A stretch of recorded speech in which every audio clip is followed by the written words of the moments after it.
Hello and welcome to You're Wrong About Musicals. I'm Esme, And I'm Nell. and today we are talking about Mamma Mia! Exclamation point. Hell yeah. I probably sound very enthusiastic right now. I'm so awake right now. That's a lie. Hell I'm yeah. so tired. If my voice starts to go halfway through reading out something, blame Ignore Lana it. Del Rey. She, I went to her concert last night. She played Venice Bitch, and I love Norman Rockwell so much that I almost thanked it in my diss. Um, and until the tour started, and after hearing Venice Bitch, which is a song I love, but it's not one of my favorites. Um, and let me just say, it's actually good that I didn't hear my favorite songs because I don't Mm. know what would have come over me if she started busting out some Hope. If she started playing some How to Disappear, I think I would have done something drastic. What is a safe place? But anyway, we've got some news to do. First off, Boop to close. Now, Not entirely surprising. And that's no, not being mean. I think no, I would really like Boot, yeah. but it was never doing very well, like money wise. The That was grocers. just a fact. Yeah. And I am kind of we know we're talking about this. I am intrigued by the fact that there's almost been this rewriting of history with Boop as it's been going on, of trying to be like, it's actually been a show that's been selling really well. Why is it closing? And it's like, guys, like in the UK, you can't really get easy gauge on how well shows are doing. You can kind of guess by like how they're pricing their tickets, Yeah, how how many many deals offers they they've have got. going. Yeah. Yeah. But you don't But they truly don't release the grosses. Broadway, they're pretty transparent about it. Kind of tell you when a show is not doing great. No, Boop never made its operating costs in a week. And that's no. I like that one song from Boop I've heard. I enjoy So it. I'll blend a lot. It is on. I don't listen to it by myself a lot. It comes on our blend a lot though. Yeah, I think it's because it was on our blend once because you'd listened to it, and then I listened to it, and now Spotify's like, you guys both You love guys this both song, by love the this song. way. Our blend is like one of the weirdest things to ever exist. I like fully can't listen to it sometimes because it's a bit too insane. It is schizophrenic. Oh yeah, And I don't use that word lightly. What's on it today? I'm gonna place a guess that I'm contributing a lot of Ethel Kane to it today. I haven't seen any Ethel yet. Really? Mm. Spotify, what the fuck are you doing? Oh, Jesus Christ. Did Ethel Kane show up? No, something worse. It's Stand By Your Man because I was trying to learn the words because Lana sings a cover of it. Christ. I was really hoping that didn't make it onto the blend, but it did. And so, thank you, Lana. Let me have a look. No Ethel Kane's See, on there. one of my no Ethel Kane. No Ethel Kane, which there's normally some Ethel Kane, and there's normally Jeff Buckley, but there's no Jeff Buckley today.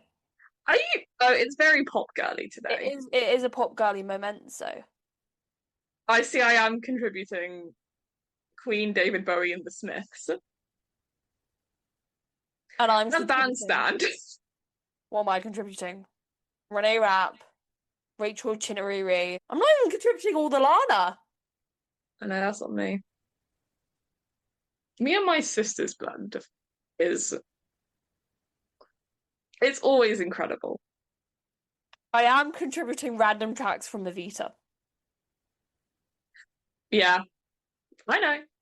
I Anytime I listen to it and I hear some of Vita, I'm like, I know he's done this. know who says this. Anyway, Boop to close. I hope Jasmine Amy Sad Rogers. but not surprising. I hope Jasmine Amy Rogers becomes employed again Yes. very soon. There was something. See Boop on the West End. Oh, it'd probably make quite a bit of cash here. I think it could do really well on the West End. Yeah, that's the kind of shit we love. Yeah. That and Jamie Lloyd Evita because the reviews came out this week, and I was And nervous. but people are loving it. People are loving it because, guys, I'm gonna say something. and no one's gonna be surprised.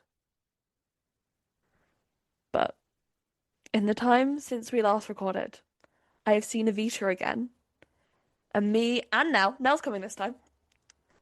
I'll see Yep. Evita. Esme won the lottery. I won the lottery. Because post those reviews, I was concerned about us being able to get tickets. Yeah, because we hadn't booked anything in advance. If it because I mean, it's selling very well right now. Well, that's the power of Rachel Zegler, baby. Exactly. Um, but like the second time I went, because I went a week before they opened, instead of the third preview, they were very into it. It was one of the longest bows I've ever seen. Mm. And there was a moment after New Argentina where I was like, I feel like there might actually be an Act One standing ovation. I think there was at press night. There was at press night, which I was like, yeah, well, yes, I feel like I should stand after a New Argentina and applaud that. I That inspires me to be nice about Andrew Lloyd Webber. Which is rare for her. Rare. Although, I don't know, I got a comment on the TikTok, because I made a TikTok talking about the Vita reviews, and someone was like, someone in the comments was like, I'm living for the Andrew Lloyd Webber Renaissance, and someone else in the comments was like, he sucks. And I was like, well, yes, both things can Yes be to true. both. Yeah. Heartbreaking news. The worst person you know wrote a good musical. Yeah, unfortunate. It's so unfortunate. Anyway, um, speak also the collection of celebrities that they were able to get at this event. Dan and Phil. Pedro Dan and Pascal. Phil. Huh? Pedro Pascal. Pedro Pascal, Elaine Page, obviously. But no Patty. I don't think Patty was invited. Funny if she was and refused to attend. Yeah. She was like, I'm hiding. Who else was there? Well, I was like, that's actually kind of funny. Keanu Reeves was there? Was he? I think so. I'm like 90% sure Keanu Reeves was there. Incredible. Yeah, it was a wild time. It was a wild, wild time. Great. Oh, also Jamie Lloyd, mate. It was the hottest day of the year. Take that jacket off. Take that jacket off, mate. I got hot. I was sweating for him. I was going, Jesus, man, it's so hot, especially in central London. Oh yeah. Um, thoughts and prayers for Rachel for having to stand out on that balcony and sing in that heat. Jesus, Jesus. Um, Still in Android Webber land. Grace Hodgett Young to leave Sunset Boulevard 2 weeks early. They say it's due to prior commitments, and I hope that means she's going to come back to the West End Yeah. because, when Tom Francis left to go do Sunset, I was like, we've lost him, boys. We're never seeing him on a UK stage again. However, Grace Hodgett Young, I was like, I'll see you when you get back, girl. You'll be on the stage again in the UK. And I hope that's the case. It is funny to me that they announced this extension and like all of the principals except Nicole Scherzinger are leaving before then. Guys, their visas are running out. Their visas have expired. They have to come home. I would say Tom Francis has to do his Soda Scout reviews, but he stopped doing them. Yeah. I just want him I to had to post more. explain Soda Scout to my sister. Oh, did you? Yeah, I was like, look, there is this thing happening and he's not mentioning it, so therefore I won't mention it. But like he does have a TikTok account where he reviews soda. What were you just talking about, Tom Francis? Yeah. Mm-mm. As you do. My friend, we were talking about Jamie Lloyd and the Jamie Lloyd of it all, and I was explaining the black box shorts and covered in goop thing, Mm. and and then I was like, yeah, he did it with his production of Sunset Boulevard. My friend looked up a photo and went, oh my God, he was Roger in that one production of Rent. And I was like, What a place to know him from. yeah. That is correct. Like that's an OG fan. That's a deep cut you've just pulled out there. It's Um, not the fact that you know that production of Ren, is that you could recognize Tom Francis that quickly for playing Roger in it. yeah, she just like glanced at the photo and went, "Oh my God, he was Roger in that production of Ren in Manchester in 2020." I was like, "Girl, that was 2 seconds." Oh, you're a Um, fan. you're a fan of Tom Francis, you didn't even know it. I just want him to post more bloopers because that one where he's on the bike. Yeah. I think the Believer one was quite good. That was the only one that was good. Yeah. There was a power cut in the West End. Probably because of the heat. Oh no, the What's on Stage article was literally like, it was because it was so hot. Um, Many things stop working in the UK when it gets this hot. my brain, Yeah. my ability to regulate my own emotions. Yeah. Um, there is a play happening at the Bridge Theatre. Joe Alwyn is cast. You're leaving out the other bit of news about the Bridge Theatre. I know. It announced it was doing Into the Woods ages ago. I don't think it did. It did. I think I could check. In my head, this was like new. I No. had no memory of them ever saying it. Yeah. February. Oh my God. I really do lose Oh my my God, brain's sorry, ability to function. I've just glanced at that new list of news. What a list. Okay. Some great things happened to us in February. Oh, February and March were at the actual trenches, and one of those news items did contribute to that. Yeah. Um, Scariest moment of my life. Um, some of the people were in it. I just saw Joe Owen was in it, and I was like, oh, good for him. I actually have no thoughts and feelings about Joe Owen, believe it or not. I genuinely just think he's just a guy. He is. In the purest definition of the word. Heather's extends. Sure.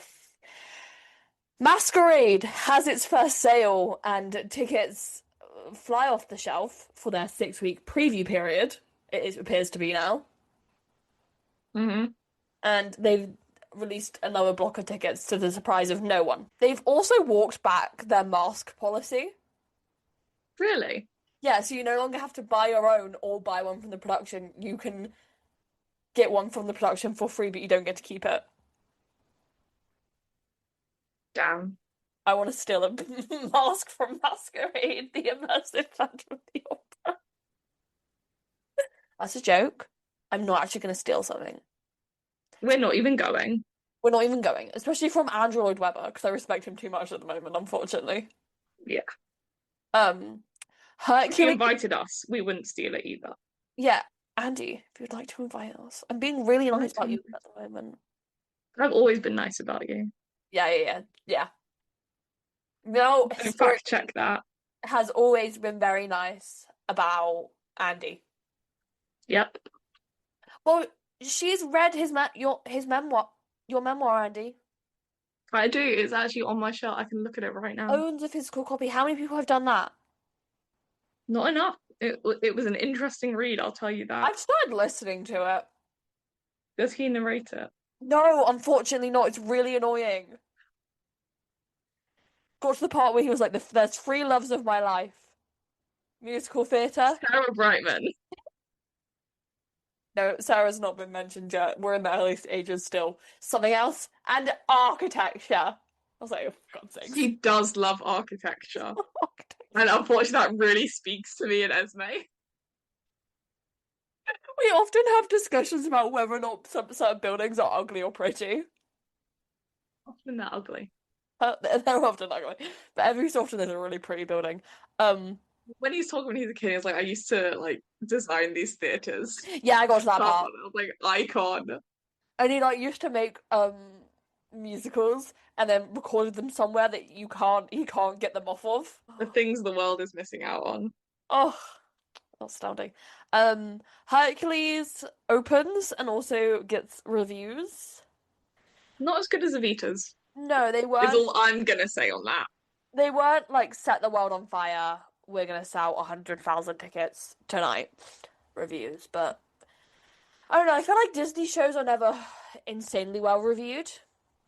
I think it's the thing of like it's a Disney show, so it's never gonna rely on the reviews. Like Mm. it will always have funding. Yeah, I mean, yeah, they're able to produce everything in house, which has always been a positive of Disney. Okay, let's start. Take a sip of my tea. Um, Mamma Mia is a musical with a book by Katherine Johnson and lyrics by Benny Andersson and Bjorn, he's Swedish, famously. Ylvaris? Maybe. I'll go with that. So Judy Kramer is a London-born producer who began her theatrical career in 1982 when she became production assistant to Tim Rice when he was in the middle of developing Chess with Anderson and Ylvaris. She would eventually come on board the show as an executive producer and got to know the men well enough to pitch an idea she had.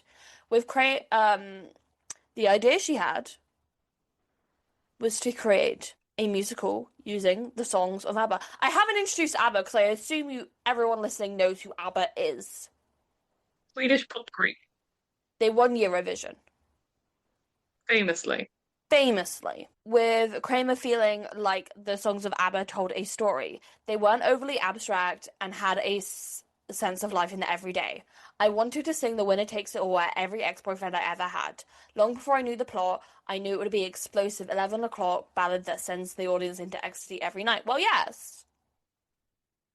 Um, Bjorn would say when Judy would become a TV producer in the 80s, she came to us with the idea of making a TV special loosely based around ABBA songs. That idea never really came together, but the idea of doing something with ABBA's music never quite died. Judy was incredibly persistent. But ABBA needed convincing since they weren't pop stars anymore. ABBA were very intertwined, or they almost became synonymous with the disco era. Yeah.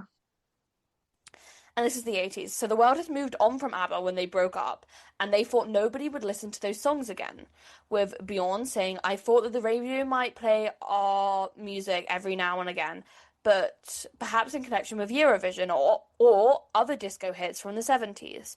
But I thought ABBA was dead. Maybe not into oblivion, but forgotten, like so many groups of that era. ABBA was frowned upon. Um, so much in the 80s, it was almost uncomfortable. Despite them being one of the biggest groups of the 70s, their look and vibe was not in fashion by the 80s, with them being seen as cringed. However, in 1992, Polydor would release ABBA Gold, a 19-song collection of the group's biggest hits. This would go on to be one of the biggest albums in chart history in the UK, with it going number one in three separate time periods. 1992 when it first came out, 1999 when Mamma Mia premiered, and in 2008 when the movie of Mamma Mia premiered. It is the longest running top 100 album in the UK, spending 100 weeks on the charts. However, despite the immediate success of ABBA Gold, it would be 3 years until Benny and Bjorn would be open to talking about making a musical. In 1995, Katherine Johnson would get a call from her agent saying, would she like to meet Judy Kramer? She wants to talk to you about writing a musical centered on the music of ABBA. They both laughed. Since before she got this call, she had had a career writing these darkly comedic plays about contemporary life in fringe theatres, so an ABBA musical was not in her career trajectory at all. Judy Kramer would say about the experience, everything was very under the radar. I was very unknown. I didn't have any money. I wasn't going to these famous writers and directors. I could pay Catherine's train fare to Bristol with just enough left over for us to have a sandwich and lager at lunch. Well, yes, because the train to Bristol is one of the most expensive trains in the whole entire country, I assume. From London. Wasn't too bad. Oh, well, I wasn't going to London. You were going to London. I bet you if you looked right now, it'd be like 70 quid at least. Shall I look? Yeah. I'm going up. Keep talking. Um, Bjorn would say about the original pitch for the musical. In the early 90s, I saw a very tired production of Grease with my kids in London. It was a musical for the whole family with a lot of uplifting songs that all of the audience knew. I thought it might be nice to do something like that. This these two guys crack me up because they were kind of like we didn't know what we were doing, but if we could just do something that was just very palatable for everyone, then I guess. Um, I will say the cheapest mm, is like 36. mm, The most expensive I've seen is just over 100. mhm. And that's looking at today right now, which actually isn't terrible. Yeah. They're averaging about 45 for on the day, which Yeah. isn't actually that bad, by the I way. think that's bad, personally. It's definitely more expensive than a lot of other lines, Yeah. but for on the day right now, That's not horrific. London to Bristol, 45 isn't terrible. Um, then Judy came back to Benny and myself with the idea from Katherine Johnson, where the inspiration for the story came from Katherine Johnson would say at our first meeting, Judy talked about wanting to make a story about two generations because that's the way ABBA songs were set up.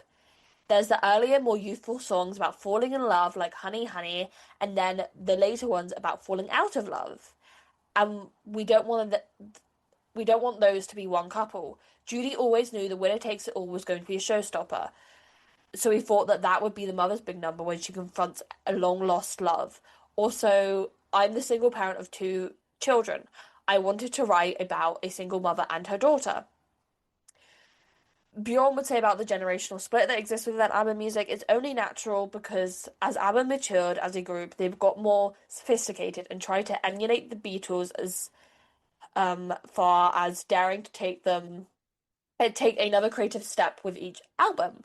For the idea of the three dads, it will come about because it was Catherine's idea. She would say, "What if the daughter is getting married and she doesn't know who her dad is? Then there would be three possibility of dads." Judy looked at me and said, "Sit back down." Just thinking about that Chris Hughes TikTok sound. Sit back down. I'm sad. Future development would happen with Katherine Johnson saying, I wanted to create a musical that felt like a play and had a real core to it. Partly because I don't know much about musical theatre. I love older musicals like Carousel, but I didn't see many musicals in the 80s and 90s, so I wasn't very up to speed, and it became clear that the mother-daughter relationship was at the heart of the show. Um, However, there wasn't much aversion to the idea of the ABBA. There was still much aversion to the idea of the ABBA musical, with Judy Kramer saying, I still had a day job as a television producer, and it was something I did for the love of it. Uh, I didn't think anyone else had the same ambitions as Catherine and I. There were plenty of people who would say, "What do you wanna? Are you going to make a musical about ABBA songs? Aren't they only played at gay bars?" And I was like, "Well, yes. And what's wrong with that?" They would approach director Priscilla Lloyd, who was best known for operas and Shakespeare, with her doing a lot of dark stuff at the time. She was working on a piece about identity and parental loss. Um, and then when she started working on Mamma Mia, people would often say to her, wow, now you've really crossed over to the dark side of commercial theatre. She would have to explain to people that it was still business as usual. She was going to approach Mamma Mia with the same precision and passion as and dramaturgical forensic ambition as it were a Wagner. Lloyd would be driven towards the piece, saying about it, I don't know if Catherine has ever been given credit for the very classical framework and underpinning of all the fun. The genius of Mamma Mia is essentially a Midsummer Night's Dream, a group of lost souls coming together in a magical Grecian paradise where romance and madness ensues. The original title was Summer Night City, but City always felt like the wrong place since it would be set on an island. So they decided to take out a globe and look at every possible country before they settled on Greece. Um, because none of the other songs worked as a title, they always went back to Mamma Mia, even though it's not about. Well, it like the thing with Mamma Mia is it is fundamentally about the mother-daughter relationship, but the tagline is like it's the three dads appearing on the island. Yeah. Um, Lloyd would say she wanted to feel as if Benny and Bjorn had written these songs as a result of Catherine, as a result, these songs for the musical. As a result, Catherine Johnson would drive their music and realize that they wrote their music in the same way people wrote plays. Um, Bjorn would say a lot of these songs were well known, so I thought it was an interesting experiment to see if the musical could be done backwards. It's not fun to change the lyrics to accommodate everything, since the whole point would be to see where the songs would take you. There had to be rules. For Chickatita, there were some lines we didn't realize that didn't relate to anything happening to the characters. Bjorn valiantly stepped in and said, I know I said no to changing the lyrics, but that only if it applies to you. I'm going to do it. So he changed In Your Eyes There Is No Hope for Tomorrow and the wedding is tomorrow. Um but the two ABBA guys were very willing to pull the plug at any moment if they didn't feel like it was good enough for them. Because if their reputation isn't what it is today, and they're still kind of like fighting their way back from obscurity basically, then they're probably going to be a lot more cagey about what's done to it. Time. Furthermore, it was in the same season of The Lion King opening. However, ticket sales would be reasonably good until the first preview, and then it went wild. I could only find one review from the time because these things aren't digitalized as well. With Variety saying a soggy mother and daughter drama gets folded into some buoyant and kitschy Europop in Mamma Mia, a new ABBA show that might be the nearest thing musical theatre to a late late of late to a shotgun marriage. Essentially an excuse to get the audience to feel a sort of happy clappy finale that these days is in rigueur on either side of the Atlantic. Mamma Mia achieves it decidedly with modest aim with gusto. Still, the fact that it isn't better written, acted, or staged will dismay those hoping for something more than the West End equivalent of Footloose. And at this point, it doesn't come close to the professionalism of that Broadway entry. The name of the game, I'm afraid, is money, money, money, which Mamma Mia will certainly make pots of.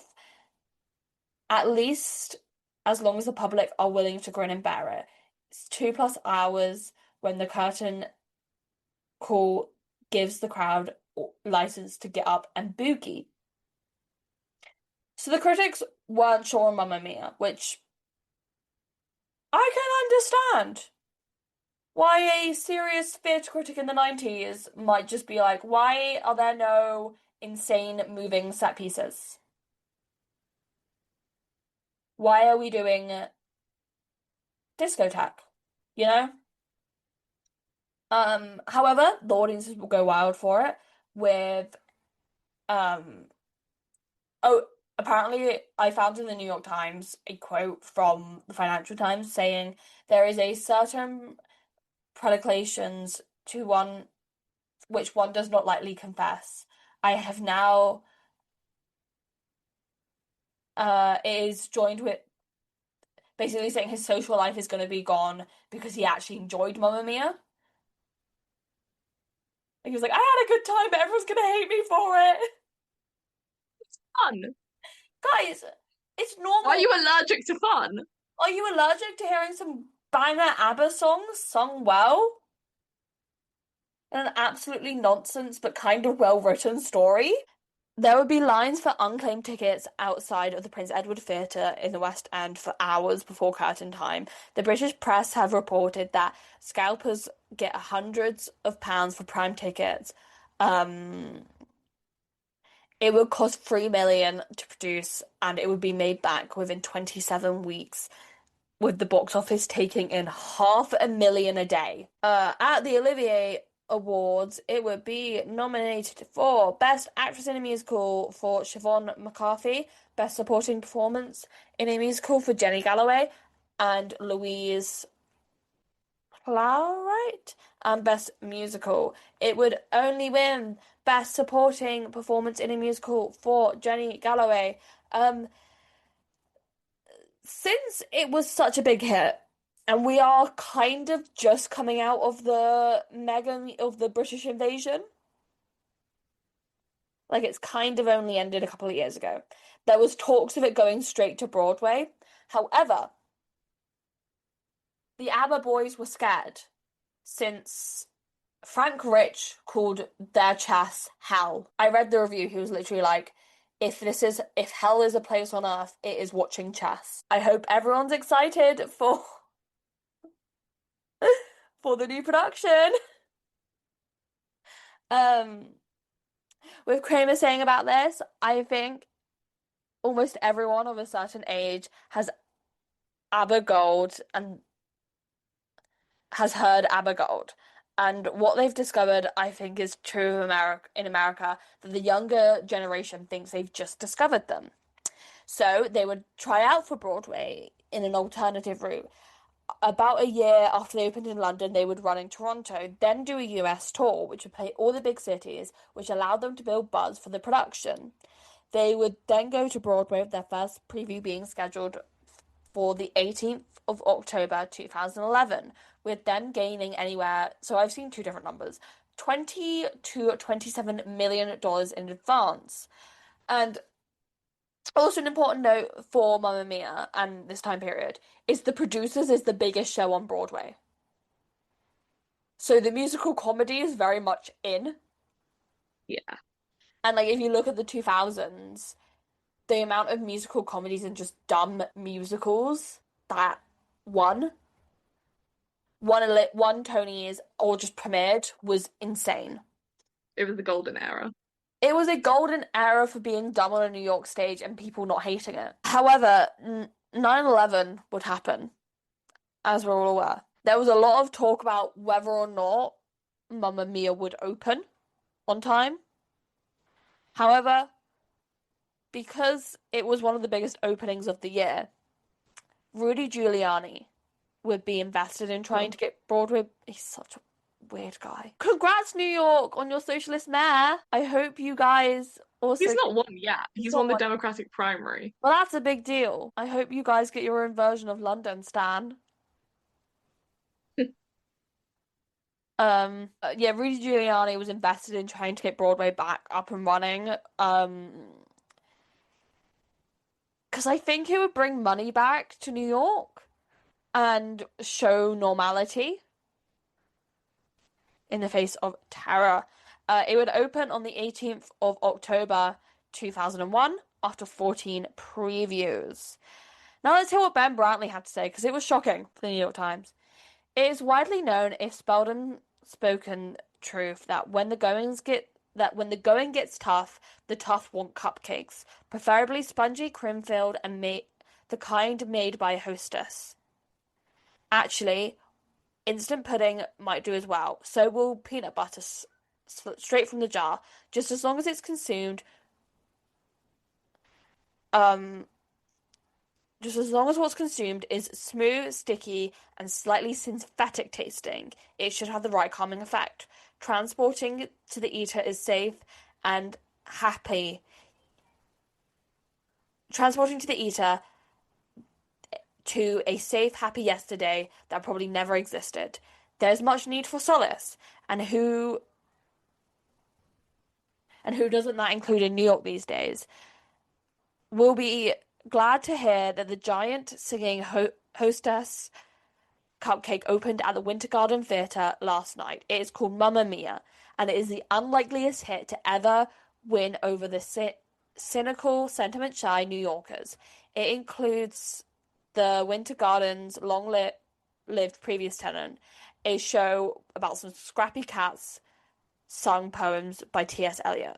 For the most part, Mamma Mia, ingredient can only make you wince, is a sitcom script about generations in conflict that might as well be called My Three Dads.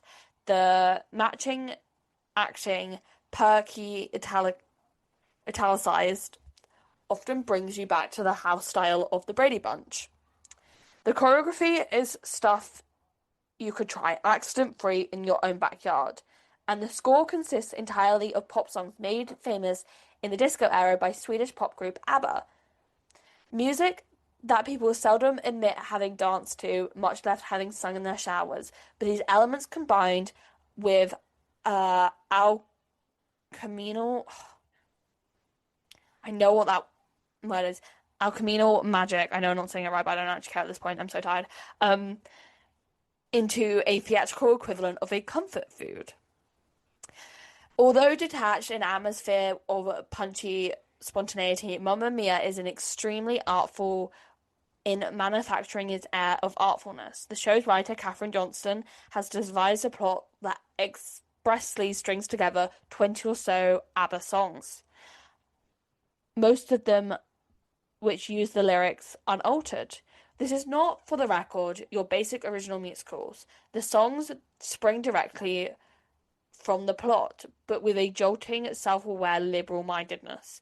Don't even ask how Chiquitita, a Spanish-flavored ballad, turns directly into a vehicle for Tanya and Rosie to cheer up their distraught Donna, or how Donna lets bitter confrontation surge right into The Winner Takes It All. I think The Winner Takes It All is genius. Thank you. Mamma Mia manipulates you, for sure, but it creates the feeling that you're somehow a part of the manipulative process. And while it may be widely described as a hoot by theatregoers who are embarrassed to enjoy it, it gives the it gives off moist-eyed sincerity that is beyond camp. The woman who accompanied me to Mamma Mia wore hard-edged black and an air of wary skepticism. At one point, she hissed irritably at me, I hate the 70s. That was early, though. When the curtain call came, she was openly weeping and laughing at herself for doing so. Isn't that just an experience of going to see Mamma Mia? I wouldn't know, but sure. I've never seen Mamma Mia, by the way. Nell's I've back. seen Mamma Mia 2, a movie, Mamma but I've Mia never 2, Mamma seen, Mia, here we go again. yeah, but I've never seen Mamma Mia the film or Mamma Mia the stage show. No, I know the anyone? plot, I know what it's about, and I know the ABBA songs, No, but I've never seen it. no. And what else do you need to know? Exactly, it's a good time. It's a I good can time. tell you, if we book tickets to go and see it tomorrow, I would have a great time and I'd really enjoy it. And I'd be like, this is a really well thought out plot for such a funny like concept, Yeah, and it doesn't take itself too seriously. All of that. Um, I've just never seen it. I've never seen him. This Anyway, is not my hatred of jukebox musicals. I put think Mamma Mia is a really good example of jukebox musical. let's put a pin in that because it's not actually on thoughts yet. Okay.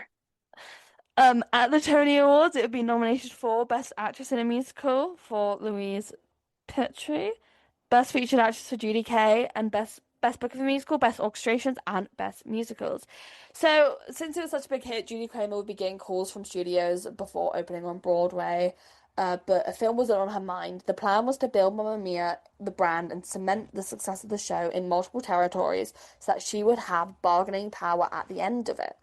Universal and Tom Hanks's production company, Playtone, would be intrigued. However, Benny and Bjorn were of the mindset that the musical is doing fine, so why make a movie?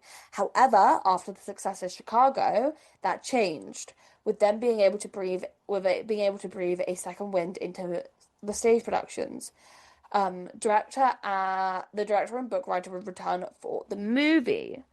So it comes time to cast the movie. And who do they want? Meryl Streep, of course. Obviously. But Meryl Streep is Meryl Streep. So they're like, well, there's no way we're going Meryl. How Then again, she is Meryl Streep. she's Meryl Streep.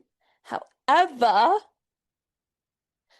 Meryl Streep had seen it in New York saying, my little kids were in school in New York in September 2001. 11 parents from their school were killed in the attacks. It was an extremely traumatic event for everyone in the city. And then Mamma Mia becomes an important piece for me and my family at the time. When I had five little girls to entertain for my daughter's birthday, I decided to I decided to take them to see the show, and it was the most glorious thing. People were standing on their seats and dancing in the aisles. It was fantastic. And if anything could deliver that much joy, it deserves a place in the world.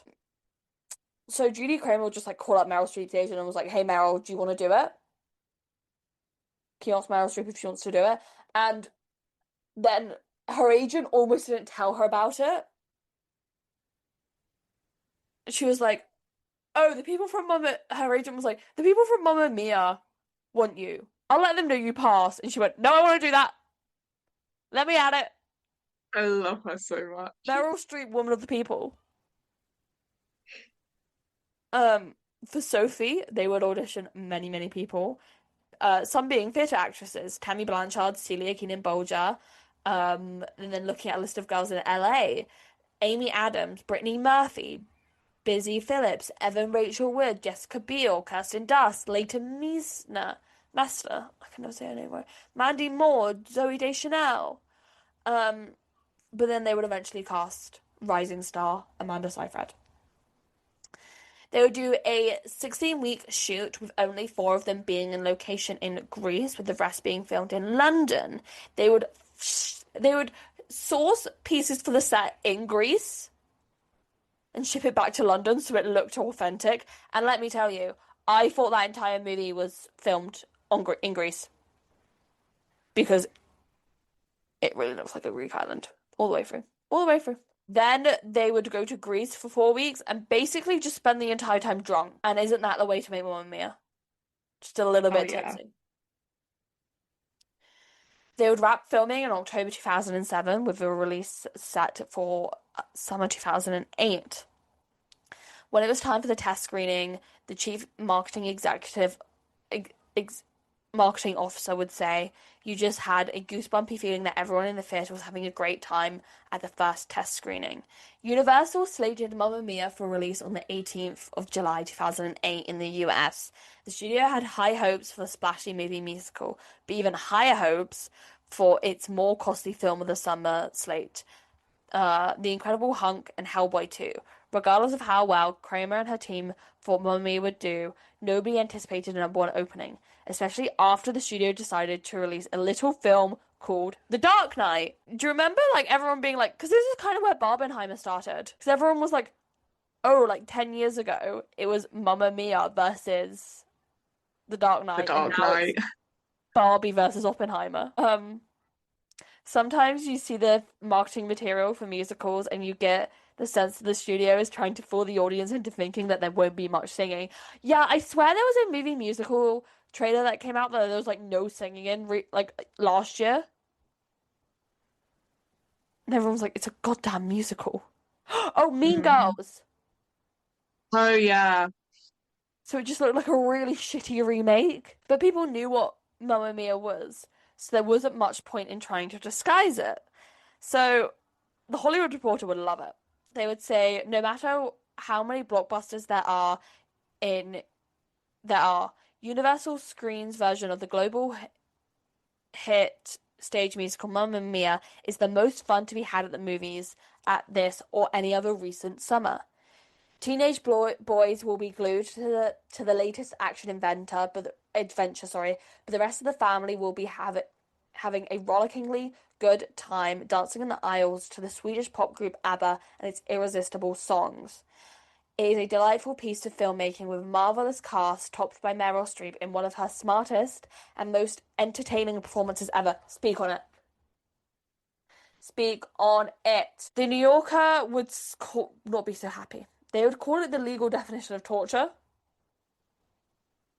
They would say the legal definition of torture has been um, discussed in recent years, and I take Mamma Mia to be a useful contribution in that debate. Do you not enjoy love and life and fun? You're not cooler than nobody because you think Mamma Mia is torture. That actually makes you uncool in my books. Mamma Mia opened to $27.8 million at the American box office, the best opening weekend for a live action movie musical of all time up until that point. The Dark Knight may have been the undisputed champion of the summer, but Mamma Mia was a phenomenon in its own right. Yeah, Mamma Mia was the highest grossing movie musical until Wicked took it over. Um, Against the production budget of 52 million, Mamma Mia ultimately grossed 144 million stateside and 611 million worldwide. Uh, Jesus. yeah. Mamma Mia wasn't just a hit, but bona fide sensation. It even broke DVD records. By the end of 2008, the official UK charts company declared it the best-selling DVD ever in the UK. Apparently, one in every four households owned a copy, and we were one of those four growing up. I wasn't. Which is actually like torture for my mum because me and my sister used to watch it all the time. We were obsessed with it. And fun fact, my mum hates ABBA, like as a band. Really? Huh? Really? Yeah, she hates ABBA so much. I would never say this to her face. Yeah, yeah, yeah. I know this, but I know that you are here, and I know your dad listened to this. My opinion of her has just gone down a little bit. No, and it's so funny because my uncle hates Mamma Mia, and when you're like to him, do you? I assumed for years it was just because my mum hated ABBA, so he hated ABBA as well. And they're like, "Why do you hate Mamma Mia, Mark?" And he went, "I'm a gay man, Esme. I spent some of the best nights of my life dancing to Mamma Mia in the club, and what they did to it was bastardized it." And I was like, "Okay." Jesus. So my family all have very strong opinions on ABBA. Um, but the fact that me and my sister got so into it was torture for all of them. Like we would sit there and just watch it on a loop. Anyway, it's synopsis time. Hell yeah. The storytelling magic of ABBA's timeless songs propels this enchanting tale. That's a lot of adjectives. The storytelling magic of ABBA's timeless songs propels this enchanting tale of love, laughter, and friendship, creating an unforgettable show. A large cast, non-stop laughs, and explosive dance numbers combine to make Mamma Mia! Exclamation mark a smash hit! Exclamation mark. A mother, a daughter, three possible dads, and a trip down the aisle you'll never forget. I might go to the loo quick. Go ahead. Okay, I've returned. Mamma Mia, right? Yeah. Is what I'm about to say is going to sound really fucking stupid, but I'd like everyone to know I was 4 years old when the movie came out. When Mamma Mia Mania was happening, I was four. So I remember it happening, and I remember the songs just being everywhere. Like me and all my friends knew all the words to all of Mamma Mia. Mm. And I remember watching it. And then I was probably about 12. And then I watched it again. And I was like, oh, this is the plot. It was one of those things because I was so young, I didn't really understand what was happening. It was just one of those things where it's like it's pretty and they sing and they dance and I don't really care. Um and so yeah, and then I saw Mamma Mia the stage show because the thing with Mamma Mia is that I don't know if it would ever be a show that I'd spend money to go see. Yeah. Because one, the movie version is outstanding, and two, I know it. Mm. Like, I guess what you could gain from going to see it is the atmosphere in the room. I think it would be a really fun experience to go see it. Yeah. But also, I feel like it's the kind of thing if I could see doing for like, not mine, but for someone else's hen do. Of like, we're all going to go and watch Mamma Mia. We'd get kicked out of the theatre. But Yeah. I went for did someone's I birthday. tell you I got added to a Google Doc planning someone's hen do and I don't know whose, but I'm just like in it. It's looking really fun, can I just say? Sorry, what's happening? What's the plan? Oh, let me get it up. Randomly, I opened my Google Docs the other day and I had all of my usual ones at the top and then the hen do. And I was like, what is that? Um, the hen do, it reads The Hen Do to End All Hen Do's by the I Do crew. It's 4 days. Day one, in the morning, we're flying to either Pisa or Florence. Okay. I don't think they've decided. Okay. Checking into the villa, cocktail making in the afternoon. Okay. Evening theme, ABBA night, white and blue colours. Um, I fear you're gonna have to go. games, what did the groom say? Most likely to. Whoever is picked takes a shot. Pass the parcel, pin the pants, and send a pic of the bride to tell a story. On day two, we're doing a pasta making class. Yeah. Florence in the evening, plan to be confirmed. Dinner in Florence. Evening theme, tequila sunrise. Yeah. Day three, we're going to a vineyard. Ooh. And then final night, private chef coming to cook us dinner, apparently. You're gonna have a great meal. And the evening theme, they've got two options. Okay. It's either RIP to her last name / till death do us party. We all Ooh. wear black. Ooh. And then day four, breakfast and fly home. You need to Now, go to that. you really need to. I actually cannot see who is on this. I can see one email, Yeah. and I don't know who it is.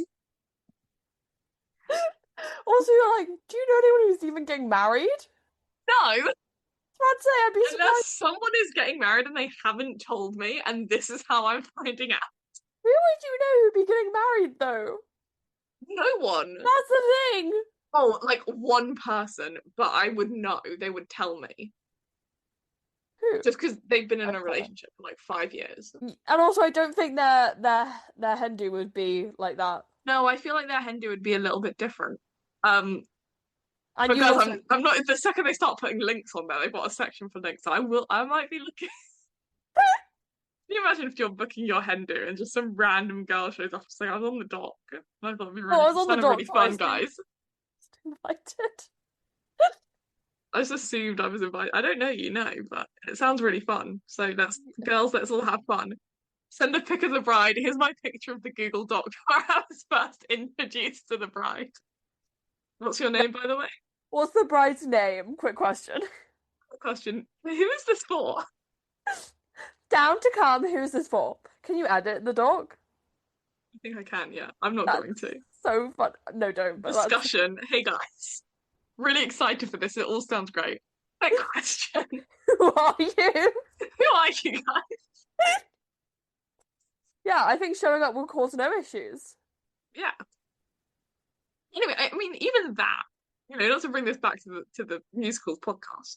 Well, Mamma Mia is basically a long hen do. That's the Yeah, plot. even that had like an ABBA night. Like I Yeah, feel like it wouldn't be too hard to just. It's the kind of thing of like the only reason I've seen Mamma Mia too, it was at a friend's yeah. at the time birthday party. I went to see Mamma Mia in London for my friend's 18th. Really?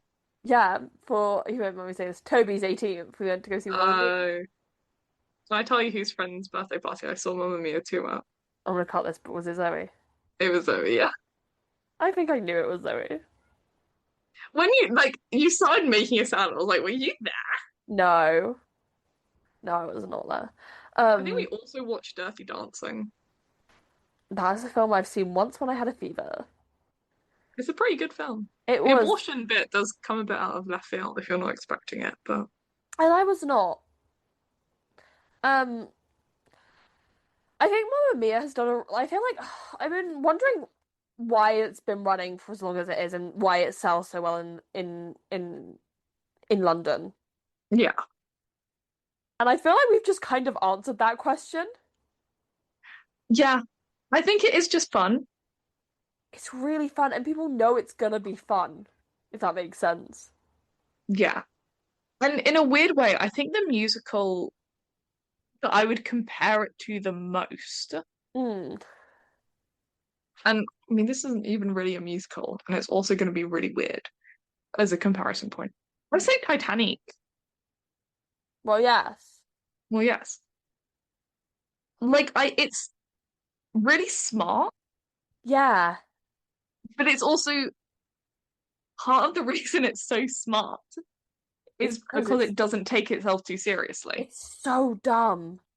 Yeah, And it's so dumb the entire way through that when it gets serious, you almost sit up and pay attention yeah. because suddenly it's not all ABBA music and oh, who's my dad?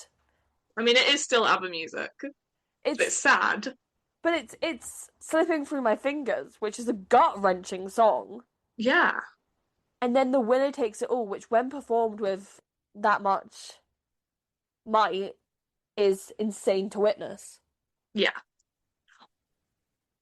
I think as well, like the whole plot is so cohesive. Hmm. Like, there's not the issue that I think a lot of, we talked about this when we did Anne and Juliet, a lot of jukebox musicals have, where it's like you can so obviously tell how a plot has been written to fit a certain song in. Yeah. Like, some of the songs have been reinterpreted. I think one of Yeah. the reviews was talking about that. Mm. That it's like Chiquitita is like within the context of the story makes complete sense. But also, if you try to explain how the song is used within the context of So the story when you yeah, know what the song is, yeah. it's So it's like ridiculous. yeah. So Donna's friends arrive on the island, and Donna realizes that the three men she thinks might be her daughter's dad, she's not sure, um, arrive. So she hides in a toilet in the hotel she owns, and they sing Chiquitita to get her out. And you, if you hadn't seen Mamma Mia, not naming names, but if someone here hadn't seen Mamma Mia, you would be like, that is ridiculous. That Because I is know the song Chiquitita, and yeah. it's a great song. It So does it's not like, make sense with that. so it's like they're kind of using ABBA deep cards. Yeah. Let me get up this gold album because I don't know if people were reaching for slipping through my fingers I think it's before. also like, on the one hand, yes, I think it is fair to call some of the songs like deep cuts or like obscure picks for ABBA. But also, the success of Mamma Mia has meant that they're not deep cuts No, anymore. like everyone knows them. Okay, so I think, to be fair, I think my family owns ABBA Gold. In fact, saying that, I think I might own ABBA Gold. yeah, so it's Dancing Queen, Knowing Me, Knowing You, which is in Take a Chance on Me, Mamma Mia, Lay All Your Love on Me, Super Trooper, I Have a Dream. I Have a Dream is a perfect opener because it sets up the I Want perfectly. Yeah. The Winner Takes It All, Money, Money, Money, SOS, Chiquitita, Fernando, Voulez-Vous, Gimme Gimme, Does Your Mother Know, One of Us, Name of the Game, Thank You for the Music, and Waterloo. Most of those were in Mamma Mia. Most of those are Mamma Mia. Let me get on the Mamma Mia tracker.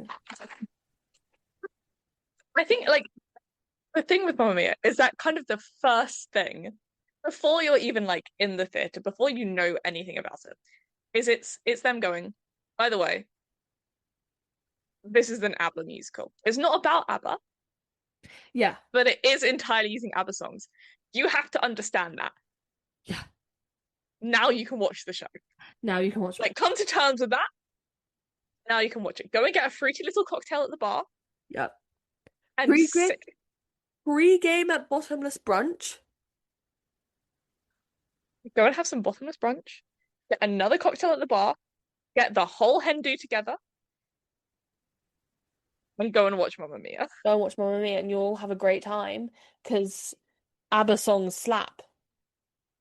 And Yeah, also that image of the poster of Sophie being in the dress, the wedding yeah. dress. It's so iconic and synonymous with Mamma Mia, where you just kind of see it and you know what it is. Mm, Like it's just one that like will live forever, you know? yeah. I think as well. I mean, this is basically the exact same thing I've just said. But Mm. like, it really isn't trying to do anything more than it's like capable of. Hmm. Like, yes, there is, when you go digging, there is a very deep story and message about like the mother-daughter relationship, that kind of bond, But all it of that. doesn't it isn't like we're telling an important story here about mothers and daughters. It's like We're doing a musical of ABBA music, and we It might does need very five much women. feel like they've gone like to contradict what I said, that specific plot point, this very deep bit about mothers and daughters, feels like the part that they've like warped the songs to fit, or like they've done to fit the songs into. Yeah, Like that's the bit where they're like, hold on, there's a couple songs we want to use. We don't really have a way to fit them in. What if it got really deep for a second? but it does make sense in the run of the show because the story kind of bent. Like you'll never. It's not like Anne Juliet where I sat there and was like, and now we're singing Roll by Katy Perry. Okay, cool. It's like it was like when Slipping Through My Fingers happened. It was like, yeah, okay. I feel like we did need a moment of sincerity in all the craziness. Yeah. There's only so long you can sustain that insanity. Like I don't think Mamma Mia is immune to the exact same criticisms that I have for every other jukebox musical. Yeah, I do think there are points where I'm like, God, what is the song at the end that they do? And it is just an encore, and it is just because it's like, is it Super Trooper? Waterloo. Yeah. Because where it's like, I think yes, it's you have Super just done Trooper this. into Waterloo. Where I'm just like, you have done that because everyone knows the songs, and you just couldn't do the musical. You couldn't do an ABBA themed musical without having them. And it is Yeah, a little ridiculous, and it is a yeah, little cringe. yeah. But But Waterloo. ultimately, the rest of the musical is never pretending that it's not also doing all of that. Yeah, They could spend every single second of the rest of the actual musical going, and this musical is going to end by us getting every single cast member on stage, and we're going to do Super Trooper into Waterloo, and you're going to enjoy it. And I would be like, fuck, they have got me. I am going to enjoy it, aren't I? well, because they start the show. I mean, you have I Have a Dream, but then like within three songs, Sophie's running around an island talking about her mum's sex life. Yeah. And you're like, yeah, okay, yeah, this is the world we're living in. Cool. And they stay consistent and they never make me think about feminism. They they never make me go, for God's sakes, why are we singing this? They never make me go, okay, we're one moment we're singing Seven Nation Army, the next moment we're singing Firework. You know? It's very much like we found a brand and we're sticking to it. It's just like the tone of the songs and the tone of the story are never like contradicting each other. Yes, yeah, yeah, yeah, yeah, yeah. Like even I should pull up the Mamma Mia track list to make sure I'm not just spouting shit. 'Cause again, I've got I've never seen Mamma Mia. Um, but I feel like even when there's points of like, let me get an example. Like there's the section of a couple songs that are really sad. yeah. But even like going into each other, or like Mm, going from what like SOS Does Your Mother Know? yeah. Slipping through my fingers, the winner takes it all. Yeah. It's not sudden. Mm-mm. And I think part of that is they're doing what some jukebox musicals don't, where they picked one artist, one Yeah. band. Yeah. So there is at least some cohesiveness with all the songs. And they also weren't like, which is my issue with a lot of jukebox musicals. They weren't like, this will make so much money. We're gonna be rich for the rest of our lives if we're able to pull this off and get people to come see it. The one with Judy Kramer was just kind of like, I We think, can save the Muppets if we can just pull off Mamma Mia. yeah, We will yeah, have the money. yeah. No, she was just like, I just really think that someone should stand on a stage and sing "The Winner Takes It All," and and then she built a musical around that. And again, she did. I mean, it's grossed billions of pounds worldwide. It unfortunately it feels like the thing that happens with all kind of weird musicals, Mm, which is that every single thing has to like go against them for it to yeah, even slightly work. yeah. Like, I think this is going to be a really bold statement. So, I think if Bad Cinderella mm, had not been written by Andrew Lloyd Webber and was not attached to him in any ways, mm, and was just some like, it started as a fringe show, and it was just some weird, really strange, kind of camp Cinderella retelling, I think it would be really successful. People hate to give money to the people who are already successful. Someone saying, you know, it'd be really great. An ABBA musical that's not about ABBA at all. It's about an island in Greece and a woman who doesn't know of which of these three men is her dad.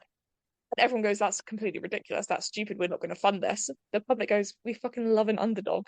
We also love ABBA, by the way. It's like I'm gonna go see this. the thing is that like in London specifically, at any given time, I think at the moment there are three different live events you can go to where ABBA music will be played. Mamma There's Mia. Mamma Mia, Mamma Mia, the live thing. the live experience over the O2, and then there's ABBA Voyage. And all of them rake in crazy money. Fucking love ABBA. Because as a nation, we just love a bit of ABBA. My mother is excluded from that. As a nation, excluding Esme's mum. Yep. This is my new political party. It's the ABBA party. The ABBA party, you know, no, I'm not gonna say this. What were you gonna say? No, I was gonna get like strangely political and I was gonna talk about like immigration. Um, Immigration is allowed only from one Greek island. the citizenship test is just to like finish the lyrics. Yeah. It's a ranking of ABBA songs. And if I disagree even slightly, you're out. Yeah. Oh God. For you We about get even more into Eurovision than we have been previously. all of the military funding goes towards Eurovision because Eurovision is soft power. Yes. Um, Let's not talk about Eurovision and politics because I'll get really into it. I think it's really interesting. I But mean it it is. is. I mean it was literally set up in the post-war time. Stop. Mamma Mia. Mamma Mia is a ridiculous jukebox musical, and that's what makes it work so well. And it never pretends to be something it's not, and it's never pretended to be something it's not, and so I have to respect it. Also, it did not come from people sat around going, that will make a lot of money. What? Very loud noise. Okay. No, yeah, ultimately I think it does still have a lot of the flaws of other jukebox musicals, which Yeah. is that like the songs do kind of come before the plot sometimes. Mm. But other than that, I think it's really good. Oh, no, I really love it. Other than And that, I really fucking love it. the sequel's crazy. The fact The that they were sequel, like, I can speak on the sequel. let's talk about the sequel. The sequel is ridiculous. But it again works. It works. Because again, it's just like, we're gonna sing some ABBA deep cuts at you. Because you It's want to like hear I feel like we didn't have enough time to go through all of ABBA's discography, so we're here we go again. We're circling back and we will be singing Mamma Mia again. Meryl Streep dead. Meryl Streep is dead because she doesn't want to do a sequel because she's Meryl I think Streep. she's actually in it She's briefly. in at the end when Sophie goes to baptize her baby at the same place where Meryl Streep and Pierce Brosnan got married. And Cher's there And Cher's there, by the way. singing Fernando. We didn't get to sing Fernando. They were like, you guys were right. We heard the complaints. We didn't sing Fernando, so we're back. Cher is going to sing Fernando. I think that's the thing, is that the second one, they are so obviously just like, oh, we can make a lot of money off this like shtick, so we're gonna do it. But it's one of those things where it doesn't like take away from how good the first one is, and in fact, it's good in its own way. Well, no, because the second one is like, we can do this because people want it. And all the actors had such a fun time making it last time that they're kind of willing to go back. Well, no, when they were like, "Do you want to come and get drunk on a Greek island again and just like sing some ABBA songs?" They were like, "Hell yes." Meryl Streep probably really did want to go back. She just had like prior commitments, and she was probably furious about it. Meryl Streep still returns to the encore, though. Yeah, Let me tell you, because I saw it opening weekend, because I did. And when Meryl Streep appeared, I almost started crying. I fucking love. I actually have such a crush on Meryl Streep. Yeah, you've spoken about this before. Yeah, I like really have a crush on Meryl Streep. I'm gonna go and watch The Devil Wears Prada 2 just because Meryl Streep is going to it. I'm gonna watch The Devil Wears Prada 2 because I watched Devil Wears Prada 1 and I went, this is a good film. I'll It's watch a the second great one. film. I rewatched it again recently. It's the one film I like actually do rewatch. Yeah. I And really genuinely, many the films. fact that I haven't seen Mamma Mia is incredibly shocking, not because it's a musical and I should be a fan of it, but because Meryl Streep's in it. Hmm. and I haven't seen it somehow. It's an actual. I love her so much. Yeah, Meryl Streep's great. You know, you sound like you're agreeing with me, but I promise we're thinking very different things. She's very talented. I would. I can't say this on the podcast, but I would do anything. Yeah, I think you've said this before. I would do anything for like an hour with her. Oh, love you, Meryl. Love you, Meryl. Um, no, the second movie is just pure nonsense. Yeah, and it's great. And it's great. And they're talking about making a third one I with Sabrina Carpenter, with Sabrina really Carpenter. fun. Can Meryl Streep come for that one? I think what they need to do is a kind of like more prequely one. Or Sabrina Mm, Carpenter plays Meryl's Donna, I was going to know her actual name, granddaughter. yes, the Because baby. Sophie is pregnant at the end of I Mama. think I will say I don't think Mamma Mia is woke enough. For what? We need a gay Mamma Mia. And I think Sabrina Carpenter is the woman for the job. Because, I love Sabrina Carpenter. I love her music. That girl loves to kiss a woman. That straight girl loves to kiss a woman.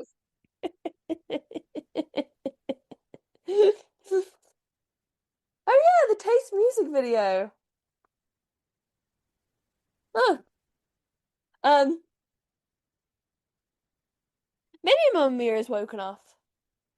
I don't think it is. Okay. It's very white. It's very straight. It's very Eurocentric. And loved Patti LuPone.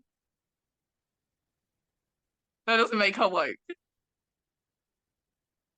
There's still some people who are like, can we just all admit that what Patti LuPone did wasn't that bad? And I was like, no, it kind of was. I think we should hold firm a bit more on that one. Let's not move on just yet. No, I don't think Mamma Mia is woke. And Okay. see that's the thing is Mamma Mia really does need a like third movie Mm. that's bad. Hmm.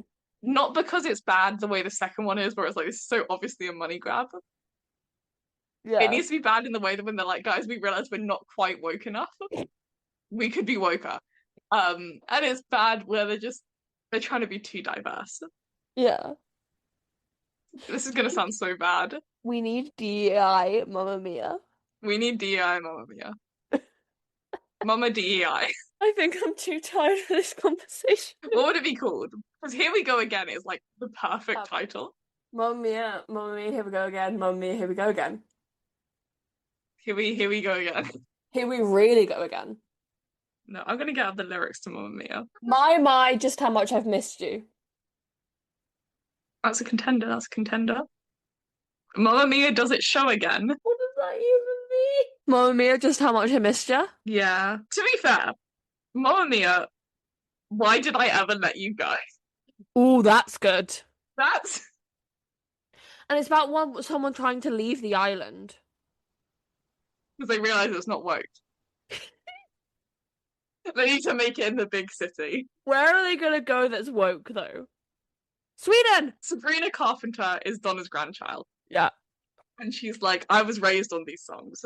And I think if I could make a like 4-member 80s pop group in Sweden, we could have a chance at winning Eurovision. It's the premise, the movie Yesterday where everyone forgets the Beatles exist. That movie's so shit. It's that, but And then can ABBA, we get Ed ABBA Sheeran never back? existed. All the other songs are like folk songs that were passed down on Ireland and Greece, Mhm. where Sabrina, Where Sabrina Carpenter lives with her mother who has an American accent. yes, and she decides I am going to make a band, a woke band in Sweden, A woke band in Sweden. and we will sing these songs. Hmm.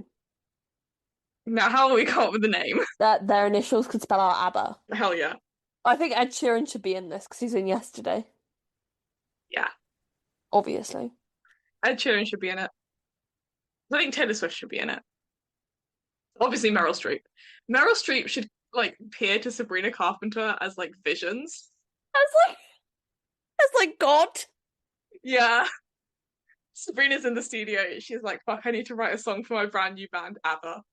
And I can't think of anything. I'm so homesick that I can't even remember the songs. Meryl Streep of this. Oh God. Let me sing you a song, child. Let me sing you Super Trooper. Let me sing you Super Trooper. God. It could also just be called Mama Threa. That's good. That's good. We're here all week, guys.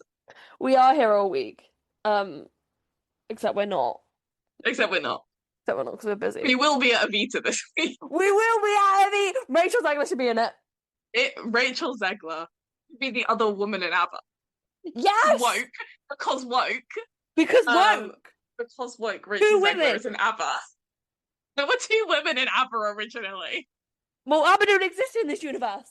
ABBA isn't real. ABBA is a hallucination by Sabrina Carpenter, who is Donna from Mamma Mia's granddaughter. And the songs come to her from a vision of her grandmother, who I believe she's never met. Cool. For Meryl Streep. That's how she basically appears in the first, in the second movie as a vision. Yeah. But she should be in it more as a vision. And also, Sabrina Carpenter and Rachel Zegler should get together. Their characters. Yeah, sure. And whoever the two men in ABBA are get together. Ed Sheeran and whoever the other man in ABBA is get together as well. Antonoff. Too tired for this. We have just pitched to you Mama Threa. Mama Threa. My mom, when it comes out, missed you. Just how much I missed you. It's just called Mamma Mia, and then it's like Mamma Mia. Mamma Mia, here we go again. Mamma Mia by ABBA. Because they make ABBA. We moved out poor Amanda Seyfried.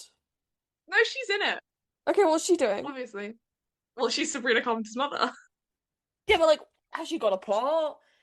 Is she aware of the visions? She's not aware of the visions. But I think what should happen is after Sabrina Carpenter travels to Sweden to make ABBA, she's so homesick. I think she should already be having the visions of Meryl Streep before this. Okay. And it's one of those things where her mother was just like, she's just a weird little kid. He grew up on a very isolated Greek island. Oh yeah, that's the thing. Then we hear Amanda, we hear her through like phone calls. Yeah. Halfway through the movie. We pick another really sad ABBA song. Okay. Or better yet, no music. Because Sabrina Carpenter has hit writer's block. She's so homesick. She's so distraught over, I don't know, probably her love life is failing because she keeps dating men. Okay. And she's like, I'm gonna give up. I can't make ABBA. Okay. She goes to the airport in Sweden. One airport in Sweden. And she's doing that thing that they do in like early 2000s movies where she's got her suitcases, but she's gonna go and buy a ticket at the desk. Yeah. And she's in a massive queue. As she's about to go and buy the tickets, who comes out the arrivals door? Amanda Seyfried. Her mother, Amanda Seyfried. Okay. Yeah, I'm on board now. Guys, this is what sleep exhaustion does to a person. I slept till 1 p.m. today. Fuck off. I'm locked in and I am writing the script for Mama Threa by ABBA. Anyways, what are we doing next week? I've got a bit more to say.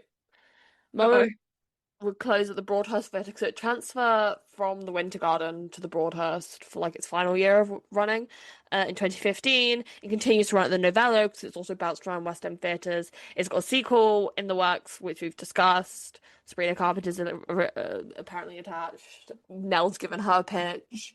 I'm too tired for thoughts. Blame Lana Del Rey. Next week we are. Are we doing? We've got something. I know we do. That's our Rachel Zegler. No, that's not then. Sound of Music. I love the Sound of Music. Guys, by the way, can I also just say, on next week's episode, and whatever, I don't know, weird TikToks Esme puts out around it, Esme's also graduating on the day that next week's episode comes out. Yep. So can everyone congratulate her? Everyone congratulate me. And then the week after that, Nell's graduation. Yeah, yeah. Congratulate her. And we have to pre-record 2 episodes Yeah. because like an annoying bitch. I've gotta go hang out in the lake in Canada.